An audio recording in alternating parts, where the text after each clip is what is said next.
Hello, नमस्कार, आदाब, सत श्री अकाल दोस्तों। मैं हूं स्नेहा और आप देख रहे हैं सेक्स एक सुखी जीवन का मंत्र डॉक्टर विजय दहीफले इनके साथ। इस खास शो में आप सबका स्वागत है। दोस्तों, जब भी हमें कोई मेडिकल इमरजेंसी आती है या फिर स्वास्थ्य से जुड़ी कोई भी परेशानी हमें सताती है तो हम क्या करते हैं, सबसे पहले हम सारी ये बातें हमारे दोस्तों को या फिर हमारी फैमिली को बताते हैं, उनके साथ शेयर करते हैं। लेकिन जब भी कोई सेक्स से जुड़ी परेशानी हमें सताती है तो हम क्या करते हैं, ऐसे नहीं कर पाते हम, क्योंकि हम शेयर करने से, किसी को बताने से हम डरते हैं कि हम पे कोई हमारा कोई मजाक ना उड़ाए, कोई कुछ बोल ना दे। तो दोस्तों, लेकिन आप शर्माने की कोई ज़रूरत नहीं है, क्योंकि डॉक्टर विजय दहीफले आपके सेक्स से जुड़ी सारे सवालों का जवाब जो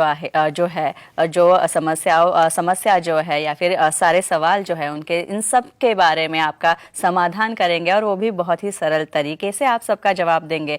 तो शुरुआत करने से पहले जानते हैं डॉक्टर विजय दहीफले जी के बारे में। डॉक्टर विजय दहीफले एक जाने माने सेक्सोलॉजिस्ट, यूरोलॉजिस्ट और एंडोलॉजिस्ट है। डॉक्टर विजय दहीफले जी के क्लिनिक संभाजीनगर, हैदराबाद, दिल्ली में द्वारका, पुणे तथा नवी मुंबई में नेरुल, खारघर मेडिकोर हॉस्पिटल, थाने, दादर, अंधेरी, कल्याण, नासिक, नागपुर, अहमदाबाद और दुबई में भी है। डॉक्टर दहीफले जी का भारत तथा अन्य देशों में कॉन्फ्रेंसेस और सेमिनार्स के लिए हमेशा आना जाना रहता है, जिनके माध्यम से डॉक्टर विजय दहीफले सेक्स संबंधी सभी समस्याओं पर सलाह एवं मार्गदर्शन करते हैं। तो हमारे साथ मौजूद है इस शो के खास मेहमान डॉक्टर विजय दहीफले जी, जो आपकी सारी सेक्स संबंधी समस्याओं का समाधान करेंगे बहुत ही सरल और आसान तरीके से। तो आइए डॉक्टर साहब का स्वागत करते हैं। डॉक्टर साहब, आपका बहुत बहुत स्वागत है हमारे स्टूडियो में। नमस्ते। तो आज हम जानकारी लेने वाले हैं सेक्सुअल डिस्फंक्शन की, और जिसमें हम जानेंगे सेक्सुअल डिस्फंक्शन और स्विमिंग के बारे में। तो चलिए शुरुआत करते हैं। तो पहला सवाल डॉक्टर साहब मेरा ये है कि स्विमिंग का सेक्स पे कुछ असर होता है क्या और कैसे? डेफिनेटली यहाँ पे इसने जो हमारी सीरीज चल रही है सेक्स एजुकेशन, सेक्सुअल अवेयरनेस और सेक्सुअल सेफ्टी, इसके अंतर्गत हम पूरी साइंटिफिक इंफॉर्मेशन ले रहे हैं। सेक्सुअल डिस्फंक्शन क्या है, मेल में क्या है, फीमेल में क्या है, स्विमिंग, योगा, प्राणायाम, इसका कोई संबंध होता है क्या, ये सब जानकारी हम दे रहे हैं। एक डिस्क्लेमर यहाँ पे देना चाहता हूँ, time, place, person, condition, culture, safety, consenting, अपना ओन और नोन पार्टनर, इसके साथ ही हमें आजमाना है जो नॉन इन्फेक्टेड हो। यहाँ पे आज सबसे इम्पोर्टेंट हम देखने वाले स्विमिंग का और सेक्सुअल एक्टिविटी का कोई संबंध होता है क्या। तो पहला क्वेश्चन क्या है आपका, बोलिए मुझे। पहला मेरा सवाल ये है कि स्ट्रेस पे क्या असर होता है सेक्स का, और स्विमिंग का स्ट्रेस पे असर क्या होता है, और सेक्स में इसका फायदा क्या होता है क्या। Very important. हम ये जानकारी क्यों ले रहे हैं? देखो, हम कहते हैं फिट रहना है, मेडिसिन नहीं लेना है, हमारा कॉन्सेंट्रेशन अच्छा होना है। देखो, सेक्सुअल एक्टिविटी भी एक प्रकार का योगा है। जब तक वहाँ पे माइंड कॉन्सेंट्रेट नहीं होता, दोनों का, खुद का भी और सामने वाले का भी, तब तक हम ये एक्टिविटी में जा नहीं सकते। और एक कॉन्सेंट्रेशन लाने के लिए अपना स्ट्रेस कम होना चाहिए, और स्ट्रेस कम होने के लिए स्विमिंग कैसे काम करता है। देखो, स्विमिंग जब आप करते हो, पूरा कॉन्सेंट्रेशन, ध्यान हमें लगाना पड़ता है कहाँ पे हम डूब न जाए, उसके अंदर एक्टिव रहना पड़ता है। ब्रेन के सब एक्शंस ऑन रहते हैं, बॉडी की मूवमेंट होती रहती है, और सबसे इम्पॉर्टेंट जो स्ट्रेस हार्मोन कॉर्टिसोल है, इसकी मात्रा जो है वो कंट्रोल में आती है। एंडोर्फिन्स, हैप्पी हार्मोन्स रिलीज होते हैं, और डेफिनेटली इसकी वजह से, स्ट्रेस की वजह से जो आपको डिस्फंक्शन आ रहा है वो कम करने के लिए ये स्विमिंग फायदेमंद रहता है।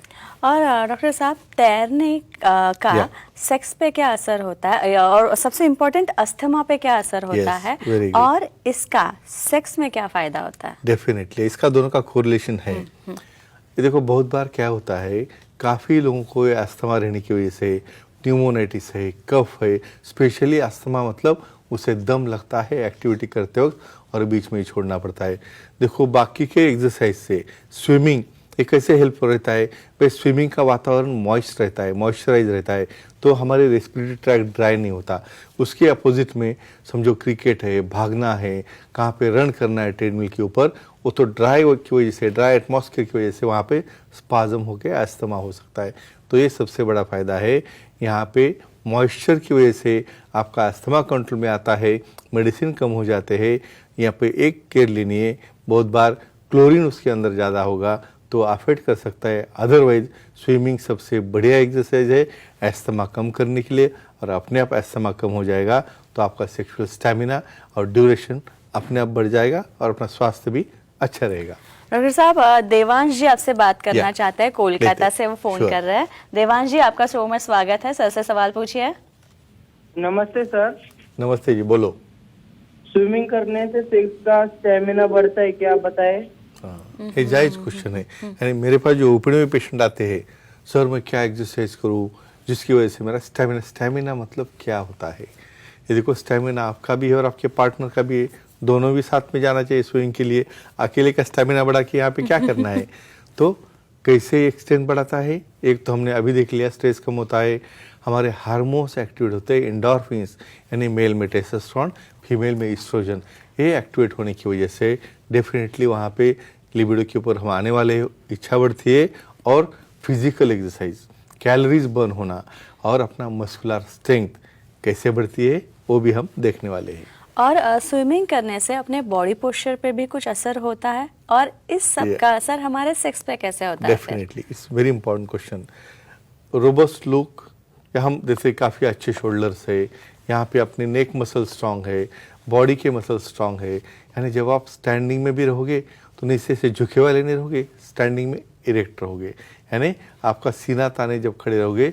ये होने के लिए लैटिसिमस डॉर्साई से मसल, यानी स्पेशली जब हम बैक स्ट्रोक स्विमिंग करते हैं तो उस वक्त रेयर मसल काम आते हैं, और रेयर मसल स्ट्रांग होने से आपका फिजिक और आपका अपीयरेंस डेफिनेटली बहुत अट्रैक्टिव बनता है, सेक्सी बनता है, और इसकी वजह से डेफिनेटली आपको पार्टनर को भी आप में इंटरेस्ट आता है, और दोनों को एक्टिविटी करने के लिए डेफिनेटली इसका फ़ायदा होता है, और पोस्चर भी चेंज होता है।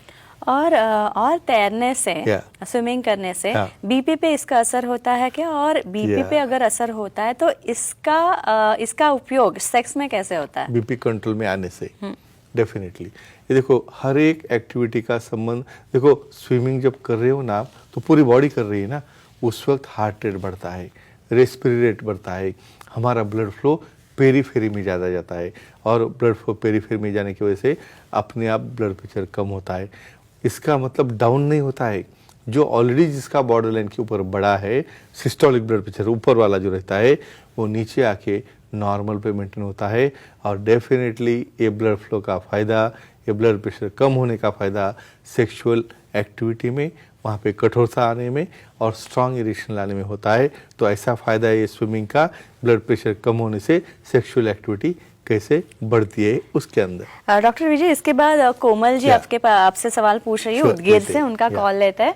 आप सर से सवाल पूछ सकती है कोमल जी। जी नमस्ते सर। नमस्ते जी, बोलिए। सर, प्रेगनेंसी में स्विमिंग कर सकते हैं क्या, और क्या सावधानी लेनी चाहिए इसकी जानकारी दीजिए। सिर्फ जेंट्स का ही तैरना हम देख रहे हैं, प्रेगनेंसी हो गई, तैरना कैसे? यहाँ पे तो बस अभी प्रेगनेंसी हो गई, यहाँ से उठना नहीं, बस यहाँ बैठ के रहो, वहाँ बैठ के रहो, बाद में सीजर लगता है। 8वें महीने तक आप कर सकते हो अपना एक्टिविटी, काम सब कुछ। ये देखो, स्विमिंग एक one of the best exercise है फीमेल्स के लिए प्रेगनेंसी में। यहाँ क्या होता है, बॉडी एक ही ऐसी एक्सरसाइज जिसमें बॉडी पैरेलल होती है, और पैरेलल बॉडी होने की वजह से वहाँ पे किसी की तरह से जर्क या किसी भी तरह नी जॉइंट या किसी भी तरह से एब्डोमेन को वहाँ पे कोई प्रेशर या कोई जोर नहीं लगता। लेकिन केयर क्या बरतनी है, समझो जो विशेषज्ञ है उन्होंने एडवाइस किया है भी वहाँ पे ब्लीडिंग नहीं है, प्लासेंटा नॉर्मल है, बच्चे की ग्रोथ अच्छी है, और उन्हें जंप नहीं करना है।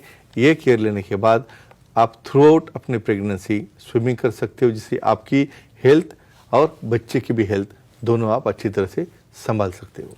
और ये जो स्विमिंग जो है, स्विमिंग करने से अपने ब्रेन कैपेसिटी या फिर हमारी समझ या फिर हमारी मेमोरी, इस पे कुछ असर होता है क्या? और ये जो मेमोरी पे हुआ असर है, तो वो आगे सेक्स में कैसे काम आता है? तो फिर कल से स्विमिंग चालू करेंगे। और ये डिस्कशन दोनों के लिए चल रहा है, it is not one sided, male और फीमेल दोनों के लिए है।